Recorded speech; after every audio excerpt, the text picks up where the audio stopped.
Olá a todos, bem-vindos ao nossa revisão, né?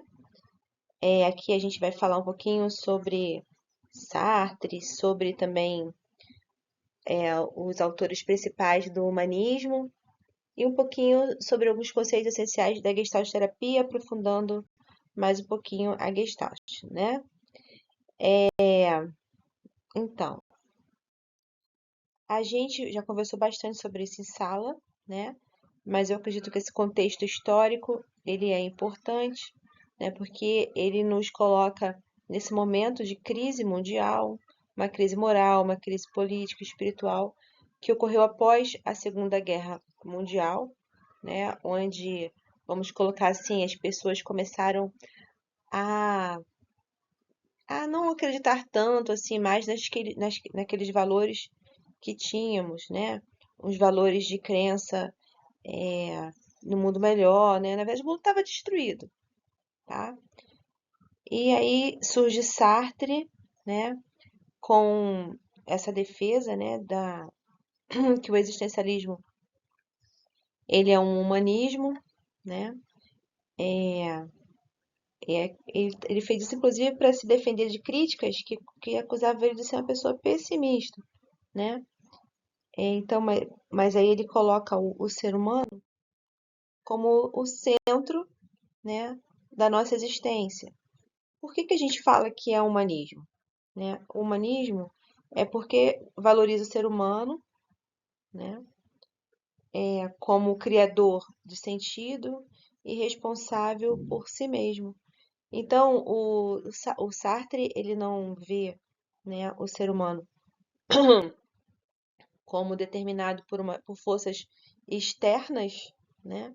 Deus, a sociedade ou a biologia, mas como criador da própria existência, né? Da própria essência, vamos colocar assim. Ele passa a criar a si próprio o sentido de sua vida, faz as escolhas e é responsável por si mesmo. Então sai desse centro, o centro do ser humano passa a ser ele mesmo. Por isso a gente fala de humanismo, né? Aí na psicologia, tá? Esse humanismo, ele tem a base filosófica na fenomenologia, no existencialismo, né? Aí de Husserl, Heidegger, Merleau-Ponty, Sartre, tudo que a gente estudou com mais profundidade no primeiro semestre, né? E, assim, para a gente conseguir fazer esse resumo, né? Tentar resumir isso tudo em poucos minutos, a gente tem agora que pegar esses principais autores, né, do humanismo. E eu vou começar aqui com Carl Borges, né, que ele é criador, desculpa, da abordagem centrada na pessoa, né, e tem um tema muito importante dele, que eu separei para vocês, pedi para vocês aprofundarem mais, que é a tendência atualizante, né? O que é essa tendência atualizante? Né? Ela diz, né? O que ela diz? Ela diz, né, que esse conceito, né, ele diz que todo ser humano tem uma tendência natural ao crescimento e à realização, né? E a função da terapia nesse processo é justamente ajudar a pessoa a reencontrar esse potencial, essa tendência, esse potencial atualizante. E ele pode ser feito através de diferentes formas, né? Onde o terapeuta ele pode ajudar de diferentes formas, tá? Outro autor extremamente importante, Abraham Maslow, né? E ele traz pra gente a pirâmide, né? A pirâmide de Maslow, tá? Que é uma pirâmide que fala da hierarquia das necessidades humanas, né? Que vai aí desde as necessidades básicas, necessidades psicológicas e necessidades de autoatualização. Essas necessidades de autoatualização sendo colocadas aí, né, no topo da pirâmide, tá? Então, esse ponto, né, do Abraham Maslow, colocando, sabendo que é necessário que para que a gente consiga atingir esse processo de autorrealização, né, de realização pessoal, né? É necessário que a gente tenha pelo menos as nossas necessidades básicas atendidas, né? Necessidades básicas e psicológicas atendidas, tá? Obviamente, ele não coloca isso na nossa vida de maneira cronológica, não existe uma cronologia. Primeiro a gente vai atender a necessidades fisiológicas, depois segurança. Não, ele não coloca isso como cronologia, mas de maneira, vamos colocar assim, consecutiva, uma após a outra, né?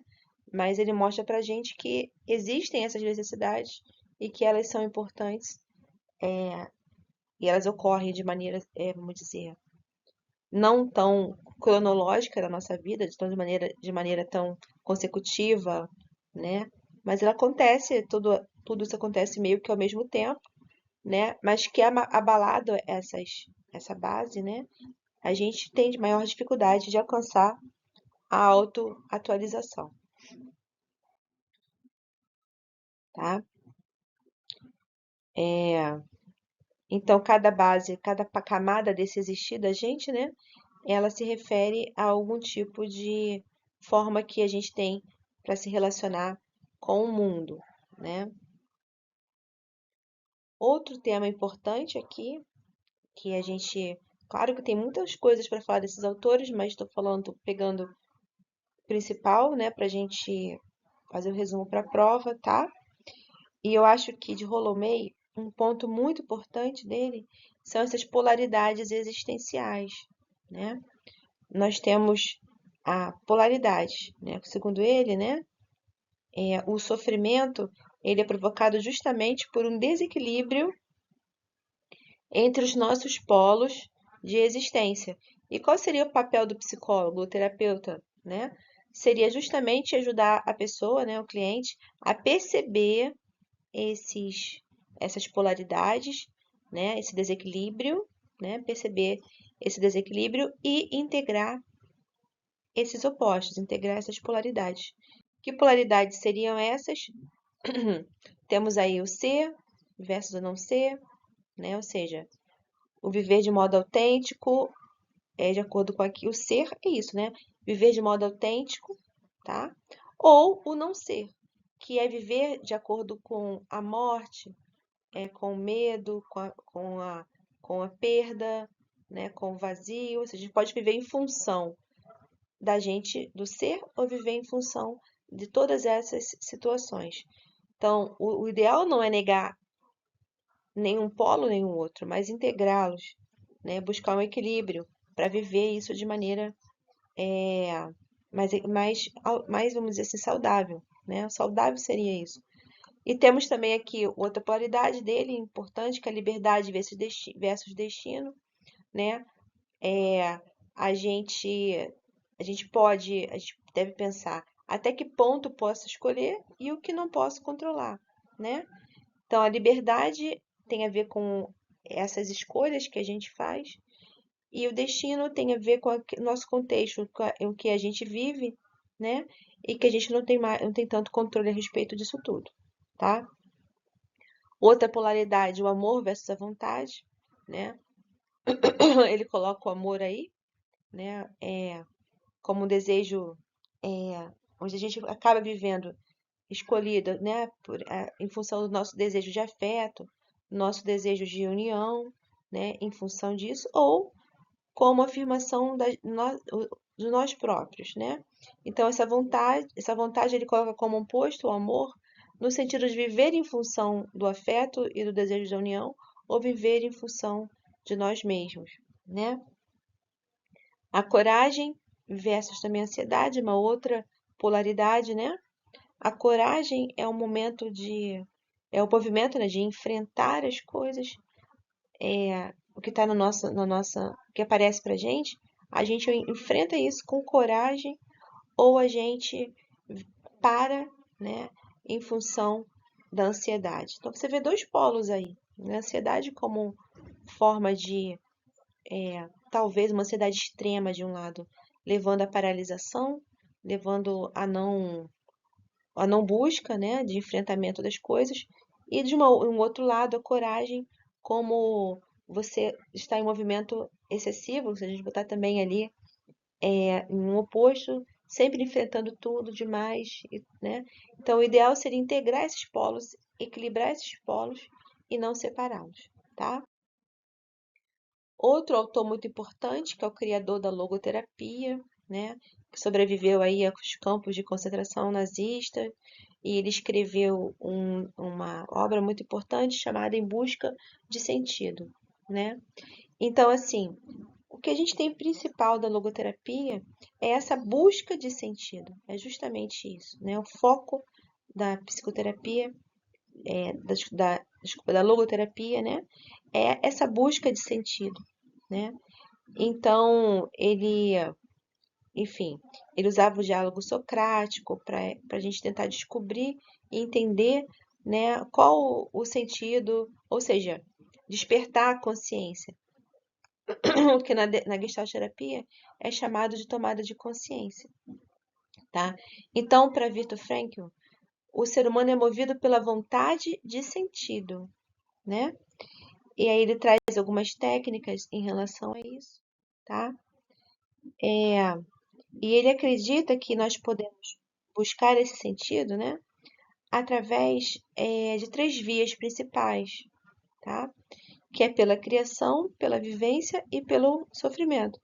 Pela criação, a pessoa tenta buscar o sentido fazendo, por exemplo, fazendo algo, né?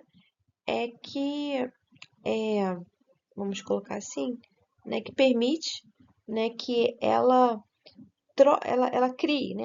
Ela busca, né? O sentido da vida dela, né?